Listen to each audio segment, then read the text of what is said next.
In the sprawling empire of ancient Rome, where gladiators faced death for entertainment and legions conquered distant lands, the most dangerous place you could find yourself wasn't in the Colosseum or on a battlefield.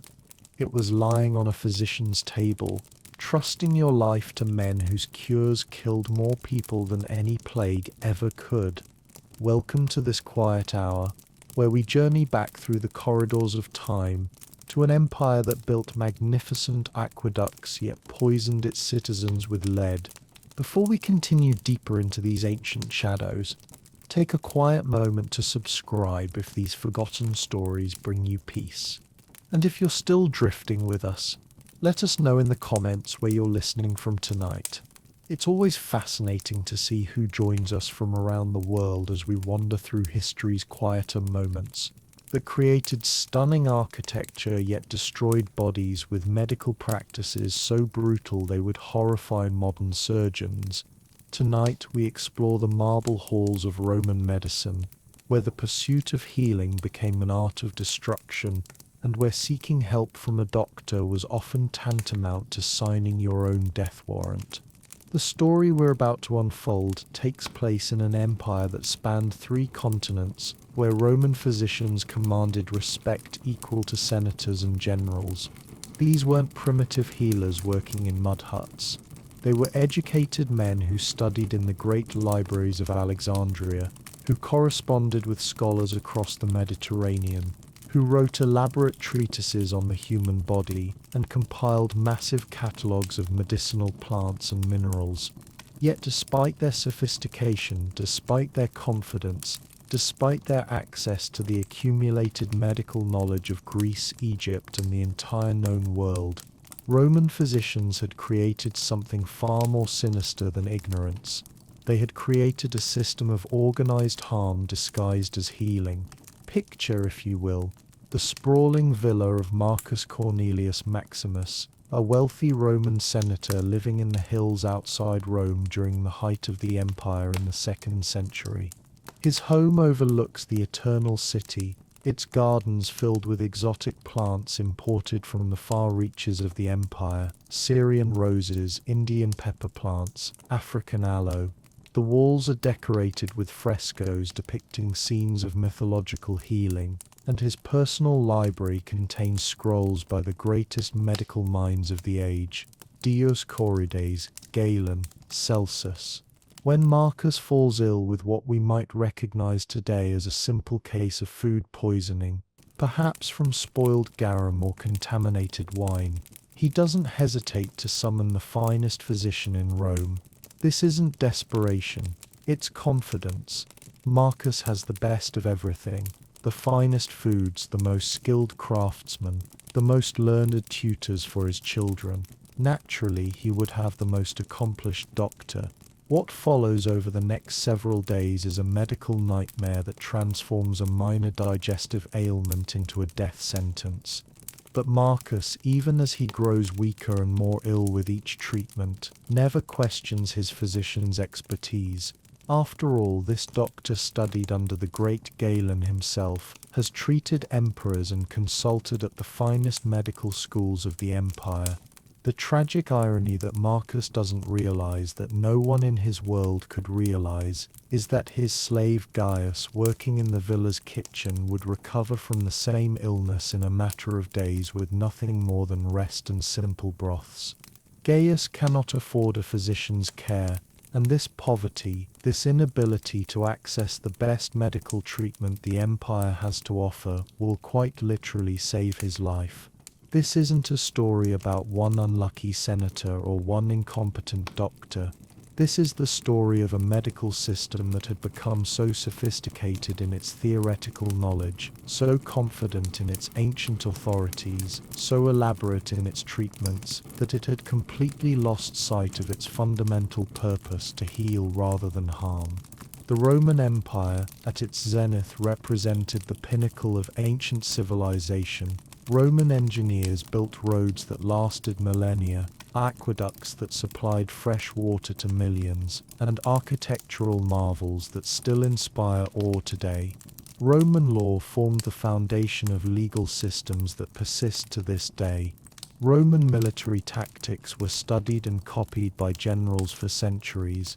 Yet this same civilization, this triumph of human organization and knowledge, had created a medical establishment that was quite literally more dangerous than the diseases it claimed to treat. Roman physicians, armed with the accumulated wisdom of the Mediterranean world, had access to an unprecedented pharmacopoeia of substances from across the known world. Frankincense from Arabia, cinnamon from India, exotic metals and minerals from the far reaches of the empire. But with this vast arsenal of medical substances came a terrible problem. Roman doctors had no understanding of dosage, no concept of quality control, no method for distinguishing between correlation and causation. They had inherited elaborate theories about health and disease from Greek physicians, but these theories, however intellectually impressive, were fundamentally flawed in ways that made them actively harmful when put into practice.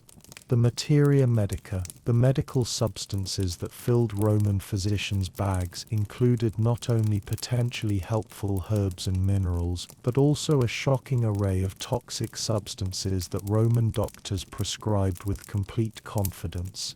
Lead oxide, mercury, antimony, arsenic, all were regular components of Roman medications, administered to patients who trusted their physician's expertise. Even more disturbing was the Roman medical philosophy that more expensive, more exotic, more elaborate treatments were necessarily more effective.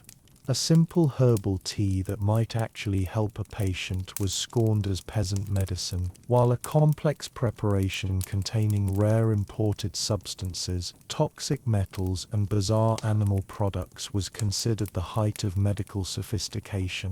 This created a perverse marketplace where the wealthy literally paid premium prices to receive treatments that were far more likely to kill them than help them. The Roman elite, with their unlimited access to the finest medical care money could buy, often had worse health outcomes than slaves and peasants who couldn't afford professional treatment. The Roman medical system had created what we might recognize today as a perfect storm of medical catastrophe: elaborate but incorrect theories, dangerous substances administered with confidence, economic incentives that rewarded complexity over effectiveness, and a professional culture that valued authority over observation. As we begin our journey through this dark chapter of medical history, we'll discover how Roman physicians, despite their good intentions and impressive education, had created a system where seeking medical help was often the most dangerous thing a sick person could do.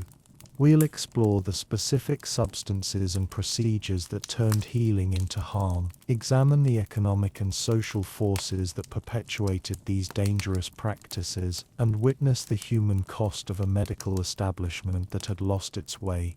The physicians we'll encounter weren't monsters or charlatans. They were intelligent, dedicated individuals who genuinely believed they were saving lives.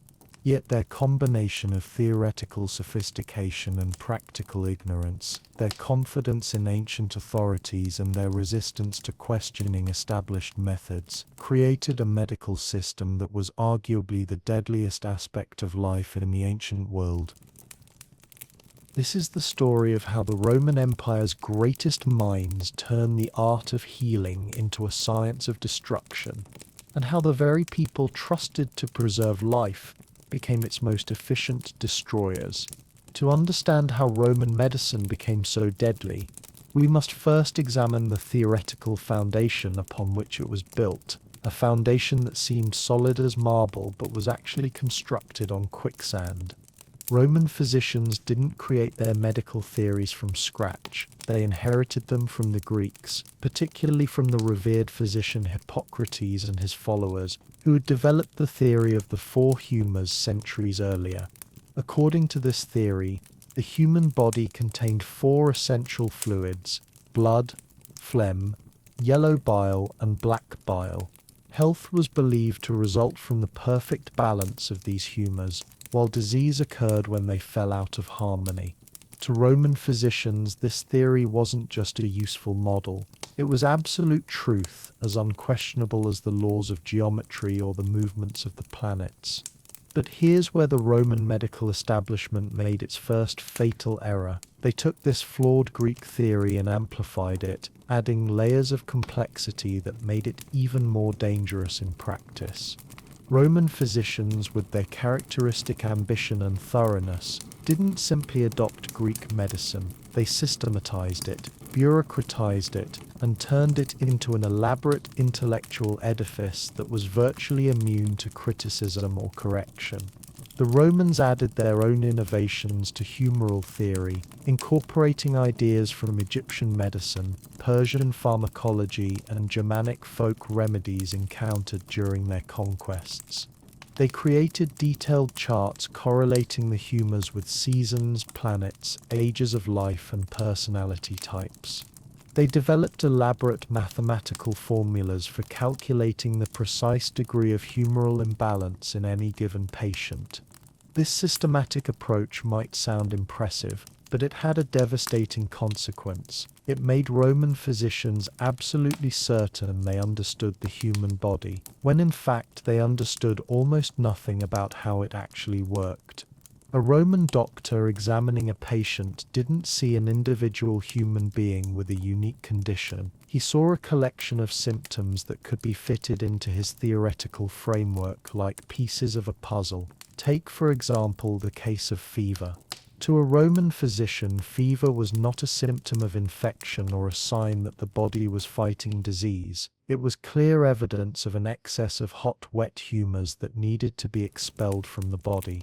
The treatment was obvious: bloodletting to remove the corrupt blood, purging to expel the excess matter through the bowels, and the administration of cooling substances to counteract the heat. The Roman medical establishment had created what we might call a closed system of knowledge, a theoretical framework so comprehensive and internally consistent that it could explain any outcome while never being proven wrong.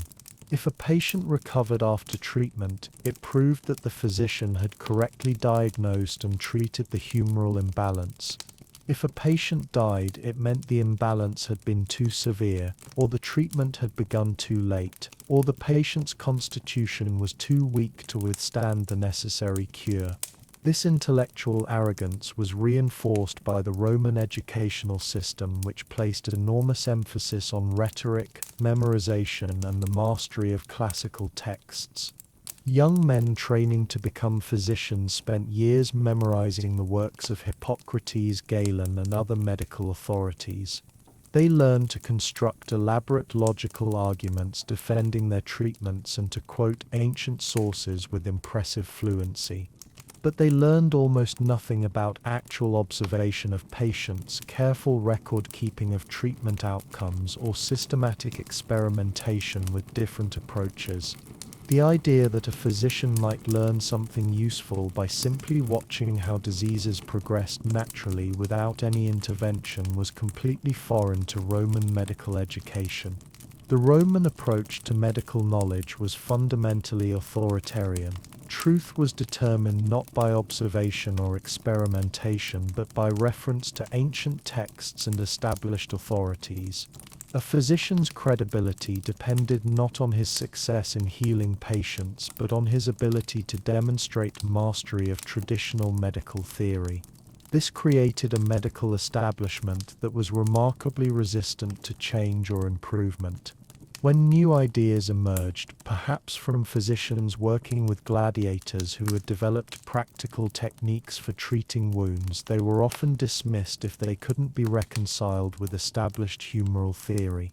Innovation was seen as dangerous deviation from proven methods rather than potential improvement. The Roman medical system also suffered from what we might call theoretical inflation, the tendency for each generation of physicians to add new layers of complexity to existing theories rather than questioning their fundamental assumptions. If a treatment based on humoral theory failed, the response wasn't to question the theory but to develop more sophisticated explanations for why the treatment had been inadequate. Over time, Roman medical theory became so elaborate and complex that it took years of study just to master its basic principles. This complexity served to insulate the medical establishment from criticism. Anyone who questioned Roman medical methods could be dismissed as ignorant of the sophisticated theoretical knowledge required to understand them. Perhaps most dangerously, Roman physicians had developed an unshakable confidence in their ability to improve upon nature. They believed that the human body, left to its own devices, was inherently flawed and unreliable. Disease was seen as evidence of the body's failure to maintain proper humoral balance, and aggressive medical intervention was considered necessary to restore health. This philosophy led Roman physicians to view dramatic treatments as inherently superior to gentle ones. A powerful purgative that caused violent vomiting and diarrhea was considered more effective than a mild herbal tea that might actually help the patient feel better. A complex preparation containing dozens of exotic ingredients was valued more highly than a simple remedy that might actually work. The result was a medical system that had become addicted to intervention, complexity, and theoretical sophistication at the expense of practical effectiveness. Roman physicians had created an intellectual monument to their own learning, but they had built it on the graves of their patients. The deadly nature of Roman medicine wasn't simply the result of ignorant individuals making poor decisions. It was the product of a sophisticated institutional system that organized, regulated, and perpetuated harmful practices on a massive scale. To understand how Roman medicine became so systematically dangerous, we must examine the complex web of schools, guilds, markets, and social hierarchies that transformed individual medical errors into an empire-wide catastrophe. At the heart of this system lay the great medical schools of the Roman world, institutions that commanded respect equal to the finest schools of rhetoric or philosophy.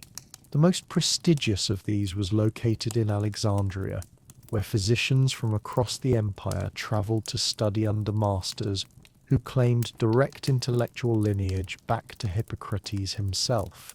These schools operated like exclusive clubs, with elaborate initiation rituals, secret knowledge passed down through generations, and fierce loyalty to traditional methods.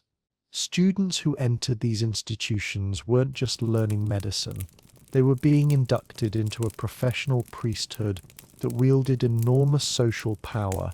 A fully trained physician in Roman society held status comparable to a senator or successful general.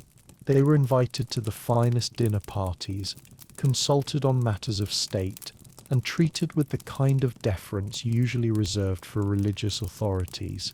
This elevated social position had a profound impact on how Roman medicine developed. Physicians weren't simply healers, they were scholars, philosophers, and social elites whose reputations depended as much on their theoretical sophistication as on their practical results. A physician who admitted uncertainty or recommended simple treatments risked being seen as uneducated or incompetent, while one who prescribed elaborate interventions based on complex theoretical principles enhanced his reputation for learned expertise. The guild system that regulated medical practice throughout the empire reinforced these tendencies by creating powerful economic incentives for maintaining established methods. Physicians who had invested years in learning traditional treatments and building reputations based on their mastery of classical texts had enormous financial motivation to resist any changes that might undermine their expertise. These guilds operated like protective cartels, controlling who could practice medicine, what treatments could be offered, and how much could be charged for various services. They maintained detailed fee schedules that assigned the highest prices to the most complex and theoretically sophisticated treatments. A simple herbal remedy might cost a few denarii, while an elaborate pharmaceutical preparation requiring rare imported ingredients could cost more than a slave. This pricing structure created a perverse market dynamic, where expensive treatments were automatically perceived as more effective. Wealthy Romans, accustomed to getting the best of everything money could buy, naturally assumed that costlier medical interventions would produce better outcomes. Physicians eager to maintain their lucrative practices had strong incentives to prescribe the most elaborate and expensive treatments possible. The Roman medical establishment also benefited from powerful political protection. Many physicians served as personal doctors to senators, provincial governors, and even emperors. These relationships created networks of influence that shielded the medical profession from criticism or oversight. When patients died under medical care, their physicians could usually count on support from powerful patrons who had themselves benefited from similar treatments. Perhaps most importantly, the Roman medical system had developed institutional mechanisms for deflecting responsibility when treatments failed. The elaborate theoretical framework of humoral medicine provided ready-made explanations for any negative outcome that didn't require questioning the fundamental approach. If a patient died after bloodletting and purging, it wasn't because these treatments were harmful, it was because the patient's constitution was too weak, or the disease was too advanced, or the treatment hadn't been applied aggressively enough. The record-keeping practices of Roman physicians further insulated them from accountability. Rather than maintaining detailed logs of treatment outcomes that might reveal patterns of failure, physicians typically recorded only their diagnoses and the theoretical justifications for their prescribed treatments. Success stories were carefully documented and widely shared, while failures were explained away or simply forgotten. Training in Roman medical schools reinforced this approach by emphasizing theoretical knowledge over practical observation. Students spent years memorizing classical texts and learning to construct logical arguments defending traditional treatments. They were taught to see themselves as inheritors of ancient wisdom rather than as investigators seeking new knowledge through experimentation and observation. The curriculum in these schools was remarkably standardized across the empire, ensuring that physicians trained in Rome, Alexandria, Athens, or Pergamon would all emerge with essentially identical approaches to diagnosis and treatment. This uniformity might seem like a strength, but it meant that harmful practices spread throughout the entire Roman medical system, with no mechanism for local innovation or correction. The social dynamics within Roman medical institutions also discouraged questioning or innovation. Junior physicians who challenged established methods risked not just professional ostracism but also financial ruin. The system rewarded conformity and punished intellectual independence, creating a medical establishment that was remarkably resistant to change even in the face of obvious failures. The economic structure of Roman medical practice created additional pressures toward harmful intervention. Physicians were paid for their services, not for their results. A doctor who recommended rest and simple dietary changes might collect a modest fee, while one who prescribed weeks of bloodletting, exotic pharmaceuticals, and complex procedures could generate substantial ongoing income from a single patient. This fee-for-service model meant that physician prosperity depended on finding patients who required extensive treatment. The sickest patients, those who would benefit most from gentle supportive care, became the most valuable clients because they justified the most aggressive and expensive interventions. The Roman medical establishment had also developed sophisticated methods for marketing their services to an increasingly prosperous and health-conscious population. They published treatises describing exotic new treatments, sponsored public demonstrations of surgical procedures, and cultivated relationships with influential families who could serve as testimonials for their effectiveness. These marketing efforts helped create a culture where medical intervention was seen as a luxury good, a sign of wealth, sophistication, and social status. Wealthy Romans began to view elaborate medical treatments not just as responses to illness but as preventive measures that demonstrated their commitment to maintaining their health and their ability to afford the finest care available. The result was an institutional system that had every incentive to perpetuate harmful practices and no mechanism for recognizing or correcting them. Roman medicine had become a self-reinforcing cycle of theoretical sophistication, social prestige, and economic prosperity built on a foundation of systematic harm to the very people it claimed to serve.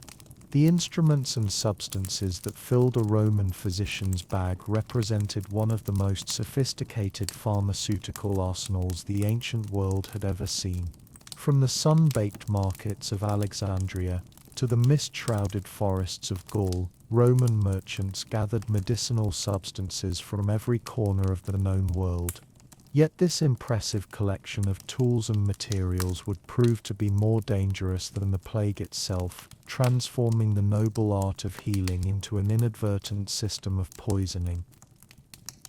The foundation of Roman pharmaceuticals rested on four basic ingredients that every physician carried: oil, vinegar, wine, and honey. These substances, seemingly innocent enough, formed the base for almost every medication prescribed throughout the empire. Olive oil served as a carrier for other ingredients and was thought to cleanse and hydrate the skin. Wine masked the bitter taste of other components while supposedly calming patients' nerves. Honey was valued for its preservative qualities, though Romans had no understanding of its actual antimicrobial properties. Vinegar, with its sharp acidity, was used as an antiseptic, and while this application occasionally proved beneficial, Roman physicians typically used it in concentrations that damaged healthy tissue along with any infection. But it was the other ingredients mixed into these bases that transformed Roman medicine into a catalogue of horrors. Lead oxide, known to Romans as litharge, was perhaps the most ubiquitous and deadly component of their materia medica. This silvery white powder was added to preparations for everything from eye infections to digestive complaints. Roman physicians praised lead for its supposed ability to cool and dry excess humors, completely unaware that they were systematically poisoning their patients with one of the most neurotoxic substances known to science. The Roman love affair with lead extended far beyond medicine. Lead pipes carried water throughout the empire. Lead vessels were used to prepare and store food, and lead compounds sweetened wine and cosmetics. But nowhere was lead poisoning more concentrated and deliberate than in Roman medical practice, where physicians prescribed lead-based medications with the confidence of men who believed they were administering the finest healing substances available. Copper oxide, another metallic favorite of Roman physicians, was ground into powders and mixed into ointments for treating wounds and skin conditions. The distinctive green patina that forms on copper was considered particularly valuable, collected from temple roofs and bronze statues to create medications that Roman doctors believed could draw corruption from the body. In reality, these copper compounds caused severe chemical burns and systemic toxicity that often proved fatal. The animal-derived components of Roman medicine read like a catalogue of the grotesque. Physicians regularly prescribed remedies containing fresh blood from various animals, believing that the life force contained within could transfer healing energy to their patients. Human urine, considered especially potent when collected from young, healthy individuals, was a common ingredient in preparations for kidney and bladder ailments. Excrement from animals thought to possess particular virtues, such as the dung of doves for eye problems or elephant dung for epilepsy, was carefully collected, processed, and administered to trusting patients. Perhaps most shocking of all were the insects deliberately included in Roman medications. Blistering beetles, known today to contain the potentially fatal chemical cantharidin, were crushed and applied to skin to create chemical burns that physicians believed would draw out disease. These same beetles were also consumed as an aphrodisiac, leading to countless cases of poisoning among Romans seeking to enhance their romantic capabilities. The tools used to prepare these deadly concoctions were surprisingly sophisticated for their time. Roman physicians employed bronze mortars and pestles to grind ingredients into fine powders, ensuring thorough mixing of toxic and therapeutic components alike. They used graduated measuring cups, precision balancers and elaborate distillation apparatus to create preparations that looked impressively scientific while remaining fundamentally dangerous. Small ceramic pots, many of which survive in archaeological sites throughout the former empire, held pre-made medications that could be mixed on demand. These containers, often beautifully decorated and carefully labeled, represented a thriving pharmaceutical industry that supplied physicians throughout the Roman world with standardized preparations. Yet modern analysis of residues found in these pots reveals a shocking array of toxic substances that would be considered poisonous by any contemporary standard. The problem wasn't simply that Roman physicians used dangerous substances, it was that they had no understanding of dosage, purity, or quality control. The same preparation might contain wildly different concentrations of active ingredients depending on when and where it was made. A medication prepared in Rome might be completely different from one with the same name created in distant Gaul, even though both were prescribed for identical conditions. The Roman pharmaceutical trade operated across vast distances without any system for ensuring consistency or safety. Merchants traveling the great trade routes carried medicinal substances that might have been collected months earlier, stored in conditions that could alter their chemical properties, and mixed with local substitutes when original ingredients weren't available. A physician prescribing what he believed to be a carefully calibrated medication might actually be administering a substance of unknown potency and composition. The manufacturing process itself introduced additional dangers. Roman pharmaceutical preparations were often created by grinding together multiple ingredients in bronze mortars, a process that could introduce metal contamination into medicines that were already dangerous enough. The practice of aging certain preparations in lid-lined containers added yet another layer of toxicity to substances that were supposed to promote healing. The Romans also had a particular fascination with exotic ingredients that required long-distance trade to obtain. Indian black pepper, Arabian frankincense, Ethiopian myrrh, and Chinese silk were all valued not just for their rarity, but for their supposed medicinal properties. The more difficult and expensive an ingredient was to obtain, the more powerful its healing properties were assumed to be. This created a perverse marketplace where the deadliest preparations were often the most expensive and sought after. Wealthy Romans paid enormous sums for medications containing rare imported substances, unaware that these exotic ingredients often made their medications more toxic rather than more effective. The irony was profound. The poor, who could only afford simple local remedies, often received safer treatment than the rich, who could purchase the most elaborate and dangerous preparations available.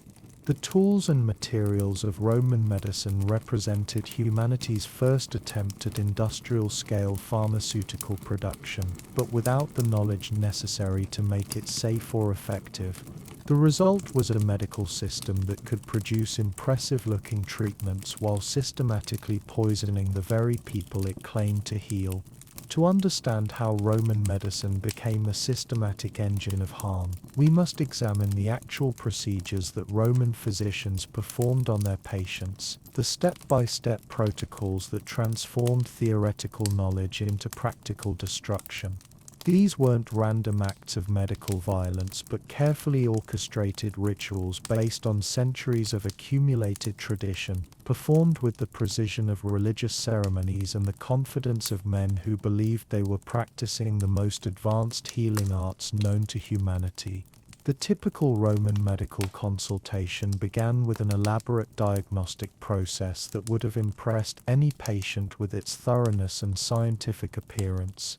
The physician would carefully examine the patient's urine, holding a glass flask up to the light to study its color, clarity, and sediment. He would feel the pulse at various points on the body, timing it against water clocks and comparing the rhythms to detailed charts that correlated pulse patterns with humoral imbalances. The doctor would also examine the patient's tongue, eyes, and skin, looking for signs that would help him determine which of the four humors was causing the illness. A flushed complexion might indicate excess blood, while pale skin suggested too much phlegm. Yellow coloring around the eyes pointed to an abundance of yellow bile, and dark circles under the eyes revealed the presence of black bile. This diagnostic ritual could take hours, with the physician consulting astrological charts to determine how planetary influences might be affecting the patient's condition. He would calculate the patient's age, consider the season and weather, and factor in the patient's occupation and lifestyle to create what appeared to be a comprehensive analysis of their medical condition. But once this impressive diagnostic performance concluded, the actual treatment began. And this is where Roman medicine revealed its true deadly nature.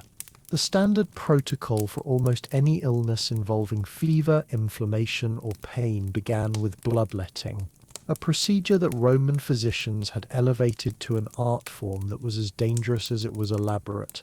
The patient would be positioned on a special couch, often in a room specifically designed for medical procedures, with marble surfaces that could be easily cleaned and bronze instruments arranged with surgical precision. The physician would select his preferred method of bloodletting based on the patient's condition and social status. Wealthy patients might receive the attention of carefully applied leeches, imported at great expense from distant swamps, and maintained in special containers until needed. For more dramatic effect, the physician would use a sharp bronze instrument called a phlebotom to open veins at specific locations that corresponded to the theoretical source of the humoral imbalance. The amount of blood removed was calculated according to complex formulas that took into account the patient's age, weight, and the severity of their condition.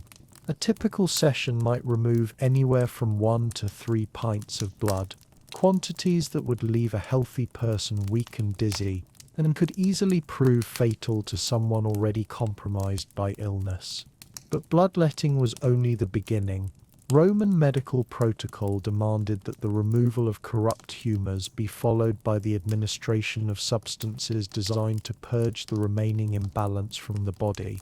This meant the patient would be given powerful emetics to induce violent vomiting, combined with equally potent laxatives to clear the bowels. These purging medications were often based on toxic substances like mercury, antimony, or hellebore, plants and minerals that could cause severe poisoning even in small doses. The purging process was considered successful when the patient experienced violent, uncontrollable vomiting and diarrhea that could last for hours or even days. Roman physicians interpreted this suffering as evidence that the corrupt humors were being expelled from the body, never recognizing that they were actually witnessing the symptoms of systematic poisoning. Following the purging, Roman medical protocol for the application of counter-irritants, substances designed to create external pain and inflammation that would supposedly draw the internal disease to the surface where it could be expelled. Hot irons were applied to specific points on the skin, creating painful burns that physicians believed would redirect the body's attention away from internal ailments. Alternatively, physicians might apply blistering agents made from crushed beetles or caustic plants that would create large, painful blisters on the patient's skin. These blisters were then deliberately infected with various substances, creating wounds that would suppurate for weeks while the physician monitored the color and consistency of the pus, interpreting these observations as signs of the treatment's effectiveness. Throughout this entire process, the patient would be given various pharmaceutical preparations designed to restore humoral balance. These medications typically contained combinations of the toxic substances we've already discussed: lead oxide for cooling, mercury for purification, copper compounds for drawing out corruption, all mixed together in preparations that looked impressively scientific while delivering multiple forms of poisoning simultaneously. The Roman approach to wound care followed similar principles of aggressive intervention. Rather than allowing wounds to heal naturally, physicians would deliberately irritate them with various substances designed to promote what they called beneficial suppuration. They would insert foreign objects into wounds, pieces of cloth soaked in wine and honey, metal probes, or even specially prepared animal hairs, believing that preventing wounds from closing too quickly would allow them to expel the corrupted matter that had caused the original injury. Perhaps most tragically, Roman medical protocols included elaborate procedures for treating children, with dosages and techniques modified only slightly to account for their smaller size. Young patients were subjected to the same bloodletting, purging, and chemical burning as adults, their developing bodies even less capable of surviving these systematic assaults. The end result of these standard Roman medical procedures was a systematic destruction of the patient's natural healing capacity, combined with multiple forms of poisoning, all administered with the confidence and precision of men who believed they were practicing the most advanced medicine available in the ancient world. While the standard procedures of Roman medicine were deadly enough, it was in the specialized applications where physicians adapted their methods to specific contexts and populations that Roman medicine reached its most lethal heights. The adaptation of medical practices to military settings, gladiatorial contests, and the treatment of women and children revealed both the flexibility and the fundamental brutality of Roman medical thinking. Nowhere was this more apparent than in the medical care provided to the Roman legions. Military medicine, one might assume, would have been more practical and effective than civilian practice, given that the survival of soldiers was crucial to Roman military success.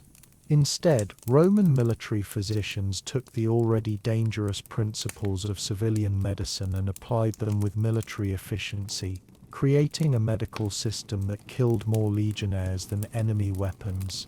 The Roman military medical corps was highly organized, with dedicated field hospitals called valetudinaria established at permanent bases throughout the empire.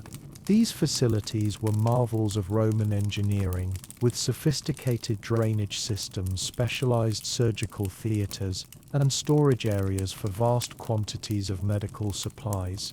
Yet these impressive facilities became centers of systematic poisoning rather than healing. Military physicians, trained in the same theoretical traditions as their civilian counterparts, applied humoral theory to combat medicine with devastating results.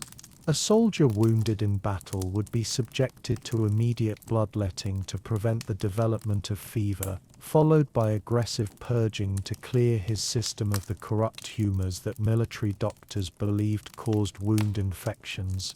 The combination of blood loss from injury and additional blood loss from medical treatment frequently proved fatal to men who might otherwise have survived their wounds. The Roman approach to treating battle wounds involved deliberate infection with substances believed to promote healing. Physicians would pack wounds. The gladiatorial schools of Rome represented another specialized application of Roman medical practice. And here the economic pressures created a fascinating contradiction. Gladiators were valuable property, expensive to train and maintain, which meant their owners had strong financial incentives to keep them alive and healthy. Yet even this economic motivation couldn't overcome the fundamental flaws of Roman medical theory. Gladiator physicians, while more practical in some respects than their civilian colleagues, still operated within the same theoretical framework that governed all Roman medicine. They applied humoral theory to combat injuries, bloodletting wounded fighters and administering toxic medications with the same confidence as physicians treating senators. The difference was that gladiator physicians could see the immediate results of their treatments when a gladiator died from medical care rather than combat injuries. The financial loss was immediate and obvious. This economic pressure did lead to some innovations in gladiatorial medicine. Gladiator physicians developed more effective techniques for stopping bleeding and became skilled at treating specific types of wounds common in arena combat. However, these practical improvements were always interpreted through the lens of humoral theory, which limited their effectiveness and ensured that even the most practical Roman physicians remained trapped within a fundamentally flawed medical system. The treatment of women presented its own specialized horrors within Roman medical practice. Roman physicians believed that women's bodies were fundamentally different from men's, governed by different humoral patterns and subject to unique forms of corruption. This led to specialized treatments that were often more dangerous than the standard protocols applied to male patients. Pregnancy and childbirth were seen as particularly dangerous times when women's humoral balance was most unstable. Roman physicians routinely bled pregnant women to prevent what they believed were the dangerous accumulations of blood that could harm both mother and child. They administered powerful purgatives to pregnant women experiencing morning sickness, often causing dehydration and miscarriage. During difficult labors, physicians would apply hot irons to women's backs and administer mercury preparations, believing these treatments would speed delivery. The treatment of gynecological complaints involved some of the most toxic substances in the Roman pharmacopoeia. Lead-based preparations were commonly prescribed for menstrual irregularities, while mercury was used to treat what physicians diagnosed as uterine corruption. These treatments caused systematic poisoning that often proved fatal while providing no therapeutic benefit. Roman physicians also developed specialized treatments for mental and emotional conditions that they believed affected women more than men. Women diagnosed with hysteria or melancholy were subjected to elaborate combinations of bloodletting, purging, and the administration of narcotic substances that induced coma-like states. These treatments were often continued for weeks or months, systematically destroying the health of women whose original complaints might have been relatively minor. The adaptation of Roman medical practice to different populations and contexts revealed the system's fundamental inability to learn from experience. Even when economic incentives favored effective treatment, even when immediate feedback showed that treatments were harmful, Roman physicians remained trapped within their theoretical framework, unable to recognize that their cures were worse than the diseases they treated. Among the vast pharmacopoeia of Roman medicine, certain substances stood out for their ability to transform healing into systematic murder. These weren't obscure experimental treatments used by rogue practitioners. They were the standard medications prescribed by the most respected physicians throughout the empire. Substances so fundamental to Roman medical practice that questioning their use would have been tantamount to rejecting medicine itself. Lead in its various forms represented perhaps the greatest single source of medical poisoning in the ancient world. Roman physicians prized lead oxide, known as litharge, as one of their most versatile and powerful healing substances. This white crystalline powder was mixed into ointments for treating eye infections, ground into pills for digestive complaints, and dissolved in wine to create tonics for general weakness. The Romans believed that lead's heavy, dense nature made it perfect for anchoring wayward humors and preventing the dangerous migrations of corrupted fluids within the body. What Roman physicians couldn't understand was that lead accumulates in human tissue, particularly in bones and the nervous system, where it causes progressive and irreversible damage. A patient might receive lead-based treatments for months or years, with each dose adding to a toxic burden that would eventually destroy their cognitive function, damage their kidneys, and cause painful, debilitating symptoms that physicians would interpret as new diseases requiring additional treatment. The tragic irony was that lead poisoning often produced symptoms that Roman medical theory attributed to humoral imbalances, creating a vicious cycle where the treatment caused the very problems it was supposed to cure. Lead poisoning causes abdominal pain, which Roman physicians diagnosed as an excess of black bile requiring more lead-based medications to restore balance. Lead poisoning causes cognitive impairment and behavioral changes, which physicians interpreted as melancholy, requiring additional doses of lead to cool the overheated brain. Mercury occupied an equally prominent position in the Roman pharmaceutical arsenal, revered for its unique properties that seemed to bridge the gap between liquid and solid matter. Roman physicians saw mercury as a substance that could transform itself, changing states and properties in ways that suggested supernatural healing powers. They prescribed mercury for an extraordinary range of conditions: skin diseases, internal parasites, mental illness, and sexual dysfunction. The administration of mercury took many forms, each more dangerous than the last. Patients might be given mercury to drink, believing that its liquid metal nature would flow through their bodies and carry away impurities. Mercury ointments were rubbed into the skin to treat various dermatological conditions, allowing the toxic metal to be absorbed directly into the bloodstream. Perhaps most terrifying of all was the practice of mercury fumigation, where patients would be placed in sealed chambers filled with mercury vapor, breathing the toxic fumes directly into their lungs. Mercury poisoning produces a horrifying array of symptoms that Roman physicians consistently misinterpreted as signs of therapeutic success. The excessive salivation caused by mercury toxicity was seen as evidence that the body was expelling corrupted humors through the mouth. The tremors and neurological damage caused by mercury were interpreted as the medicine working to drive out disease. The kidney damage that inevitably followed mercury treatment was viewed as the natural result of purifying the body's filtration system. Antimony, another toxic metal beloved by Roman physicians, was fashioned into what they called perpetual pills, small pellets that patients would swallow, retrieve from their waste, clean and swallow again. These reusable medications were considered both economical and therapeutic, as the antimony would slowly leach into the digestive system with each use.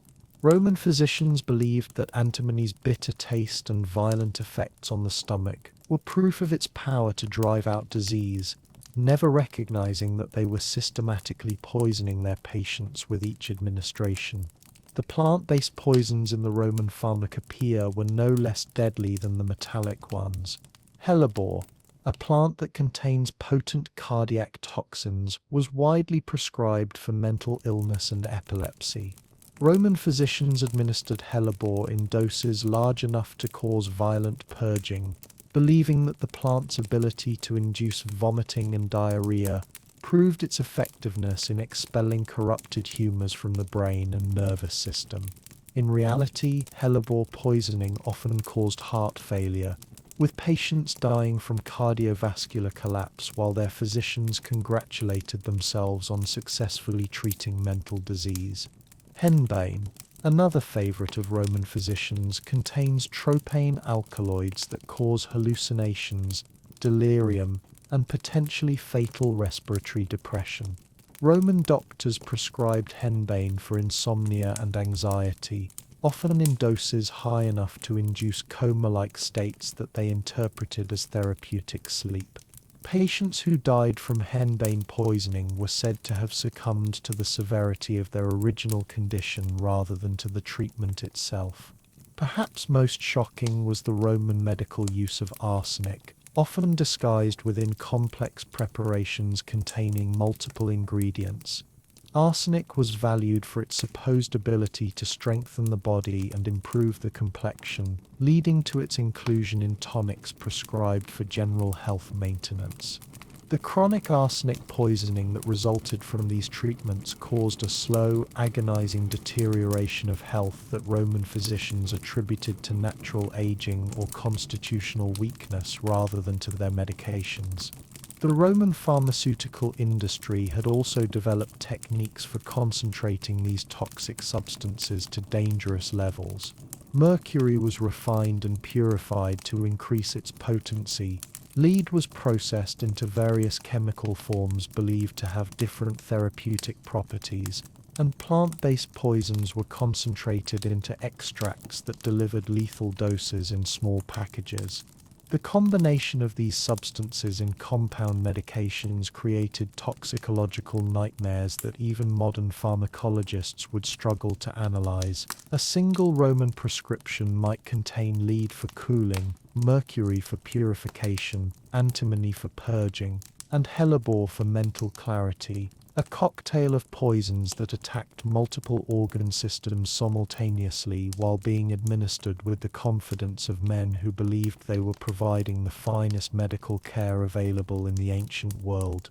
The persistence of these deadly substances in Roman medicine reveals the fundamental problem with a medical system based on authority rather than observation. Once a substance was declared therapeutic by respected authorities, questioning its safety became virtually impossible, regardless of how many patients it killed.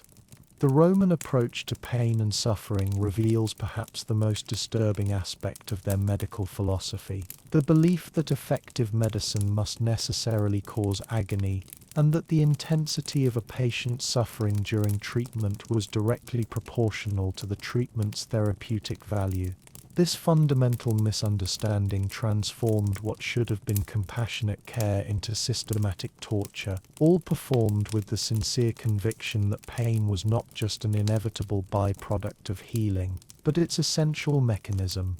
Roman physicians had access to genuinely effective pain-relieving substances. Opium poppies grew throughout the Mediterranean, and Roman doctors understood how to extract and prepare opium-based medications that could provide real relief from suffering.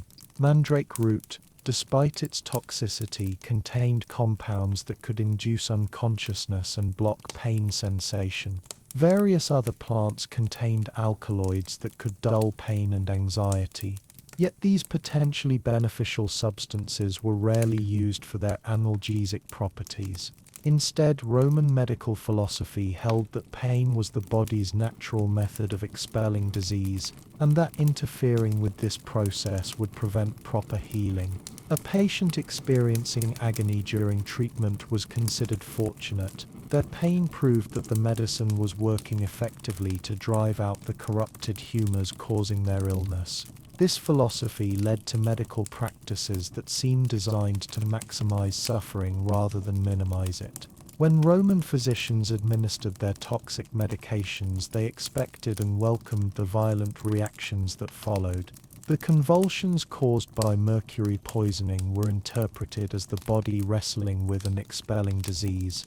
The abdominal agony caused by lead ingestion was seen as evidence that corrupted humors were being purged from the digestive system. The Roman approach to surgical procedures embodied this same philosophy of therapeutic suffering.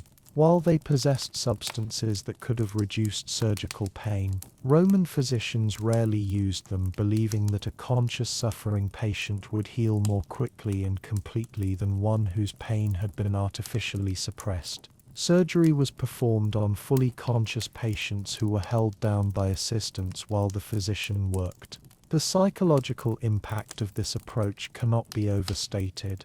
Patients learned to associate medical treatment with unbearable suffering, creating a culture where seeking medical help required extraordinary courage or desperation. Yet this very reluctance to undergo treatment was interpreted by physicians as evidence of moral weakness rather than rational self-preservation.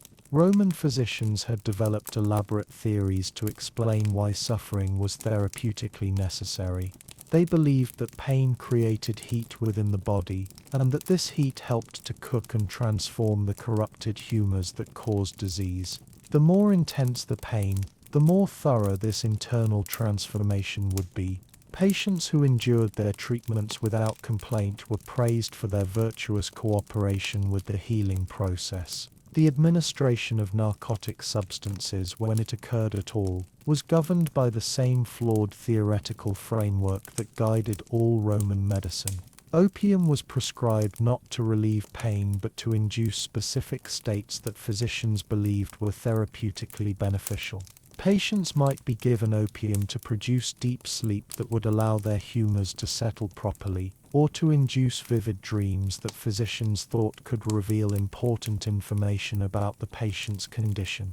Mandrake was used to create death-like states where the patient's vital functions slowed to barely detectable levels. Roman physicians believed this temporary suspension of life allowed the body to reorganize itself and expel corrupted matter more effectively. The fact that many patients never awakened from these induced comas was attributed to the severity of their original conditions rather than to the toxicity of the treatment. The Roman medical understanding of addiction was virtually non-existent, partly because their approach to narcotic substances made regular use unlikely. The doses they prescribed were often so large and so toxic that patients either died or recovered quickly, preventing the development of tolerance or dependence. The few cases of narcotic addiction that did occur, such as the Emperor Marcus Aurelius's dependence on opium, were interpreted as evidence of the substance's powerful therapeutic properties rather than as medical problems in their own right. Perhaps most tragically, the Roman philosophy of therapeutic suffering extended to the treatment of children and the elderly, populations least able to endure the physical trauma of aggressive medical intervention.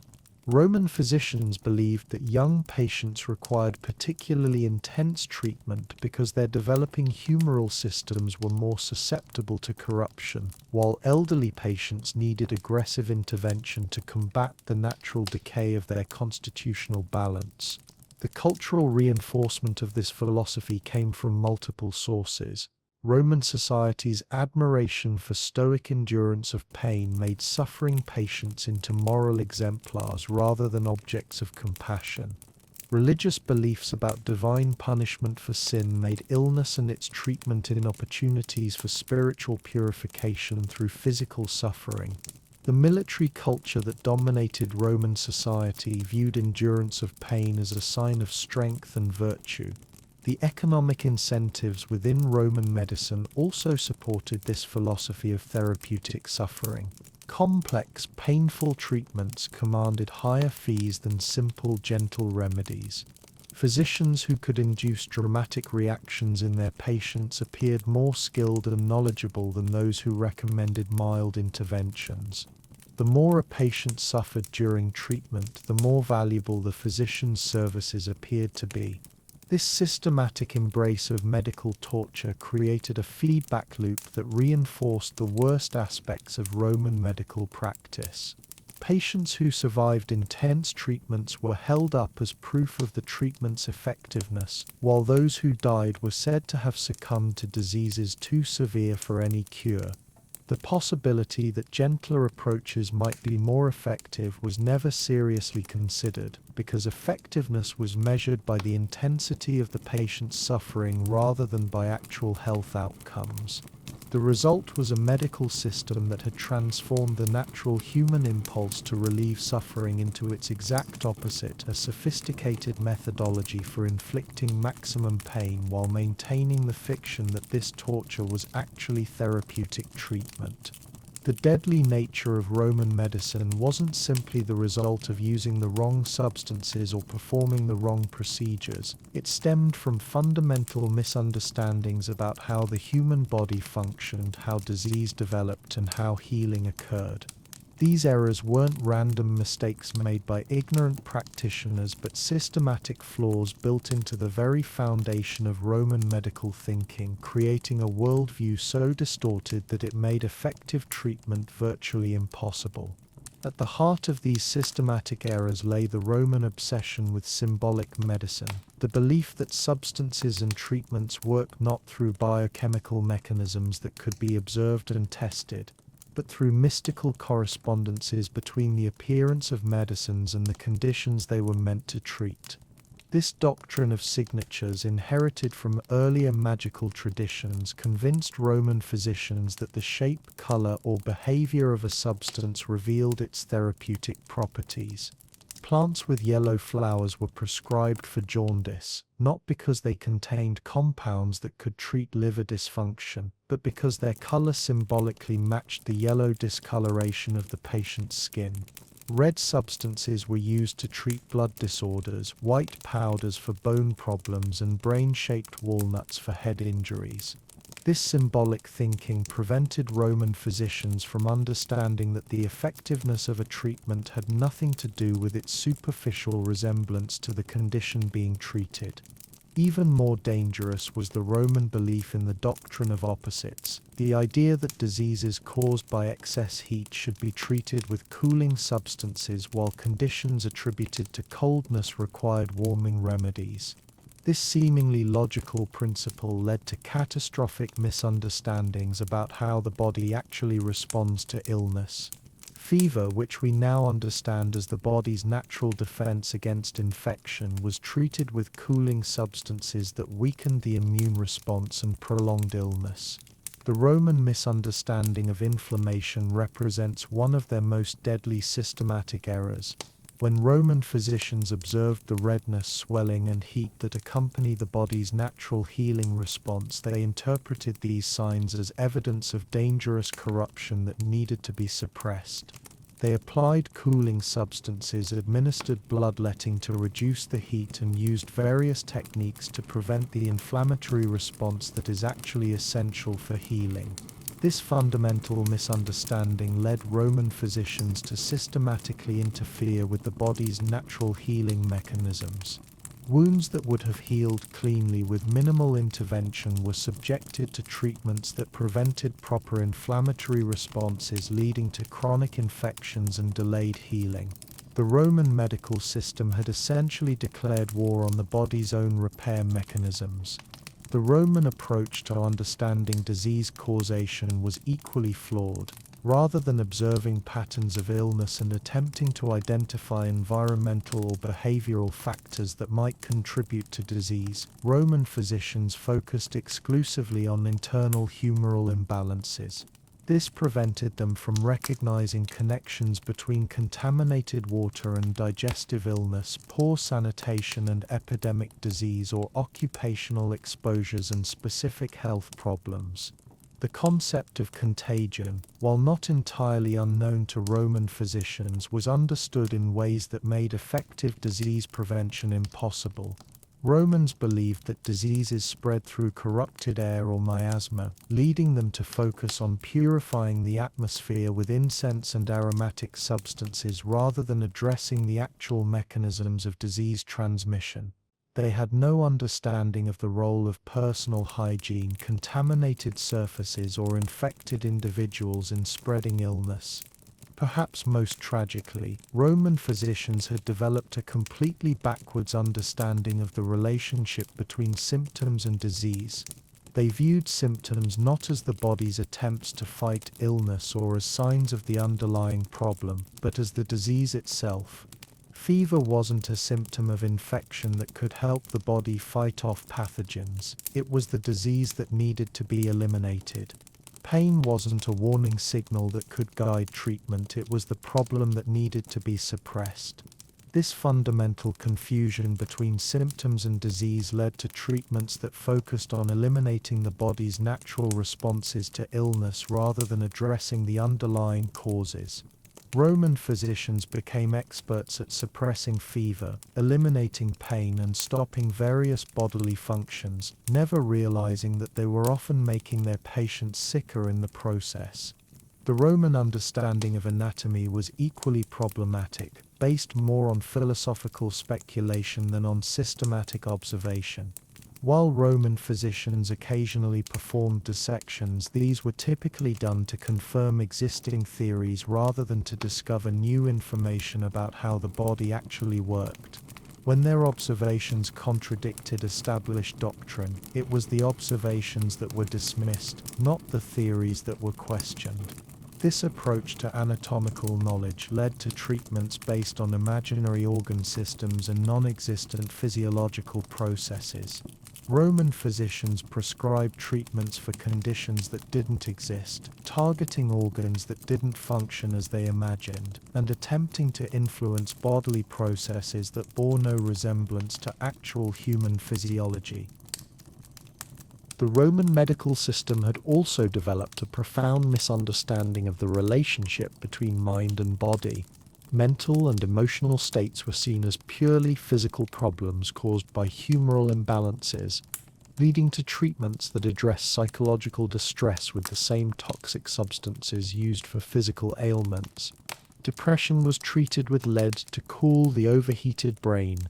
Anxiety was addressed with mercury to purify corrupted humors, and grief was managed with bloodletting to reduce excess moisture.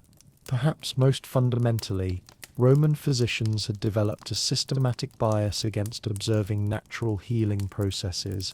The idea that the body might heal itself if left alone was completely alien to Roman medical thinking, which viewed illness as proof of the body's fundamental inadequacy and medical intervention as always necessary and beneficial. This bias against natural healing prevented Roman physicians from recognizing that many of their most dramatic successes occurred despite their treatments rather than because of them. When patients recovered after receiving toxic medications and traumatic procedures, the recovery was attributed to the medical intervention rather than to the body's natural resilience. The result was a medical system built on layer upon layer of systematic errors, each one reinforcing the others and making correction increasingly impossible. Roman physicians weren't just using the wrong treatments, they were operating from a fundamental misunderstanding of life itself. Perhaps the most terrifying aspect of Roman medicine was its built-in mechanism for escalation, a systematic approach that interpreted every treatment failure as evidence that more aggressive intervention was needed. This wasn't the result of individual physician incompetence, but a logical consequence of Roman medical theory that made it virtually impossible to recognize when treatments were causing more harm than the original disease. Consider the typical progression of a Roman patient's medical care, beginning with what we might recognize today as a simple case of food poisoning. Lucius Valerius Maximus, a prosperous merchant in 2nd century Rome, develops nausea and abdominal discomfort after eating at a tavern near the Forum. Rather than allowing his body to naturally expel the contaminated food, he consults his family physician, a respected graduate of the medical school at Alexandria. The physician's initial examination reveals signs that he interprets according to humoral theory. The patient's pale complexion suggests an excess of phlegm, while his nausea indicates corruption in the stomach that is attempting to rise upward through the body. The treatment begins conservatively with a modest bloodletting to remove the corrupt humors and a mild purgative to clear the digestive system of contaminated matter. After this initial treatment, Lucius feels worse rather than better, exactly what we would expect from someone whose body is fighting infection while simultaneously being weakened by blood loss and chemical purging. But the Roman medical framework provides a ready explanation. The disease is more serious than initially diagnosed, and the corruption runs deeper than first apparent.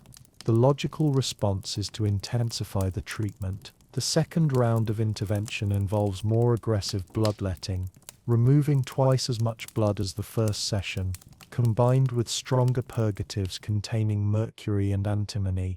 These toxic substances cause violent vomiting and diarrhea that leaves Lucius severely dehydrated and poisoned. His condition deteriorates rapidly, But again, Roman medical theory provides an explanation that justifies further escalation. The violent reaction proves that the medicine is working to expel deeply embedded corruption. As Lucius grows weaker and more ill, his physician interprets each new symptom as evidence of the disease's complexity and severity. The tremors caused by mercury poisoning are seen as the body's struggle to expel corrupted humors. The cognitive confusion caused by dehydration and toxic exposure is attributed to the disease affecting the brain. The kidney pain caused by heavy metal poisoning is diagnosed as corruption attempting to escape through the urinary system.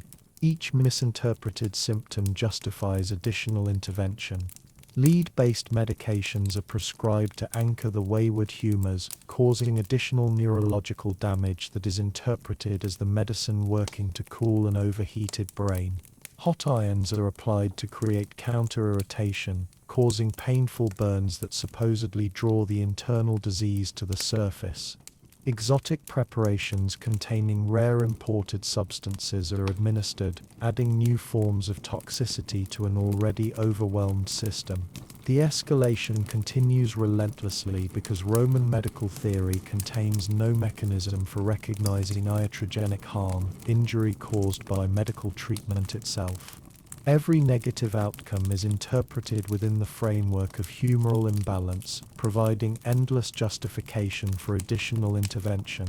The sicker the patient becomes, the more convinced the physician grows that aggressive treatment is necessary. This escalation was driven not just by medical theory but by powerful professional and economic pressures. A physician who admitted that his treatments weren't working faced a devastating blow to his reputation and livelihood. It was far safer, both professionally and financially, to blame treatment failures on the severity of the disease and prescribe additional interventions that demonstrated the physician's willingness to fight the illness with every tool at his disposal. The Roman medical guild system reinforced these pressures by creating professional standards that valued theoretical sophistication and aggressive intervention over patient outcomes. A physician who recommended rest and simple supportive care appeared less knowledgeable than one who prescribed complex combinations of exotic substances and dramatic procedures. The most respected physicians were often those who were willing to push treatments to their furthest extremes. Wealthy patients and their families, desperate to demonstrate their commitment to preserving the health of their loved ones, often demanded the most elaborate and expensive treatments available. They interpreted the cost and complexity of medical interventions as evidence of their effectiveness, creating market pressures that favored escalation over restraint. The psychological dynamics of the doctor-patient relationship also contributed to escalation. Patients who had already endured significant suffering and expense were psychologically invested in believing that their treatments would eventually succeed. Admitting that the medical interventions were harmful would have required acknowledging that their suffering had been meaningless, a realization too painful for most people to accept. Roman physicians had also developed elaborate theoretical justifications for why treatments often needed to become more aggressive over time. They believed that chronic diseases became more deeply embedded in the body's humoral system, requiring increasingly powerful interventions to dislodge them. They taught that the body's natural resistance to medicine was evidence of the disease's hold on the patient, justifying the use of more forceful treatments to overcome this resistance. The escalation problem was particularly deadly when applied to epidemic diseases. During outbreaks of plague or other infectious diseases, Roman physicians would intensify their standard treatments in response to the higher mortality rates, never recognizing that their aggressive interventions were often making the epidemics worse. Communities that had access to the most sophisticated medical care often suffered higher death rates than those that relied on simple folk remedies or no treatment at all. The tragic irony was that the Roman medical system's capacity for escalation was seen as one of its greatest strengths. Physicians prided themselves on their willingness to persist in the face of apparent failure, viewing their escalating interventions as evidence of their dedication and expertise. The idea that sometimes the best medicine was no medicine at all was completely antithetical to Roman medical culture. The result was a medical system that could transform minor ailments into life-threatening crises through its own systematic escalation of harmful interventions, all while maintaining the fiction that each escalation was a rational response to medical necessity rather than a symptom of fundamental theoretical failure. The deadly nature of Roman medicine fell most heavily on those least able to defend themselves: women, children, the elderly, and slaves, whose vulnerability made them ideal subjects for the most aggressive and experimental treatments that Roman physicians could devise. These populations, already marginalized by Roman society, became testing grounds for medical theories that transformed their natural disadvantages into death sentences. Roman medical theory held that women's bodies were fundamentally different from men's, governed by unique humoral patterns that made them more susceptible to corruption, and requiring more dramatic interventions to maintain health. This belief led to specialized treatments that were often more dangerous than anything prescribed for male patients, creating a parallel system of gynecological medicine that was essentially a refined form of torture disguised as healthcare. The Roman understanding of female physiology was catastrophically wrong in ways that made effective treatment impossible. Physicians believed that women's wombs could wander throughout their bodies, causing various symptoms depending on where the organ had migrated. This theory of the wandering womb led to treatments designed to lure the organ back to its proper position using aromatic substances applied to different parts of the body, or to force it back into place through violent interventions. Pregnancy was seen as a particularly dangerous time when women's humoral balance was most precarious, requiring constant medical supervision and frequent intervention. Roman physicians routinely bled pregnant women to prevent what they believed were dangerous accumulations of blood that could harm both mother and child. These bloodletting sessions often left expectant mothers severely anemic, weakening them at the very time when their bodies needed maximum strength for fetal development and eventual childbirth. The Roman approach to difficult labor embodied the worst aspects of their medical philosophy. When labor didn't progress as expected, physicians would administer powerful drugs containing mercury, lead, and other toxic substances, believing these would stimulate contractions and speed delivery. They applied hot irons to women's backs and abdomens, creating painful burns that supposedly would redirect the body's energy toward expelling the child. Perhaps most horrifying was the Roman practice of surgical intervention during childbirth. When physicians deemed it necessary, they would use crude instruments to extract infants from the womb, often dismembering the child in the process and causing massive trauma to the mother. These procedures were performed without any understanding of anatomy or sterile technique, virtually guaranteeing fatal infections for women who survived the initial trauma. Children represented another particularly vulnerable population within the Roman medical system. Roman physicians viewed young patients as miniature adults with developing humoral systems that were more susceptible to corruption and required more aggressive treatment to prevent the establishment of chronic imbalances. This led to pediatric treatments that were simply scaled-down versions of adult protocols, without any recognition that children's bodies might respond differently to medical interventions.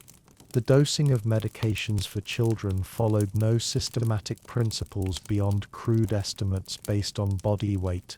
A child might receive proportionally the same amount of mercury, lead, or other toxic substances as an adult, despite their developing organs being far more susceptible to poisoning. Roman medical texts contain casual references to administering deadly substances to infants just days old, with physicians noting the resulting symptoms as evidence of the treatment's effectiveness. Roman physicians showed particular confidence in treating childhood diseases, viewing young patients as ideal subjects for demonstrating their theoretical knowledge. Children with fever were subjected to aggressive bloodletting that left them weak and pale, which physicians interpreted as successful cooling of overheated humors. Young patients with digestive complaints received powerful purgatives that caused severe dehydration, with the resulting weakness attributed to the successful expulsion of corrupted matter. The treatment of mental and developmental conditions in children reveals perhaps the most tragic aspect of Roman pediatric medicine.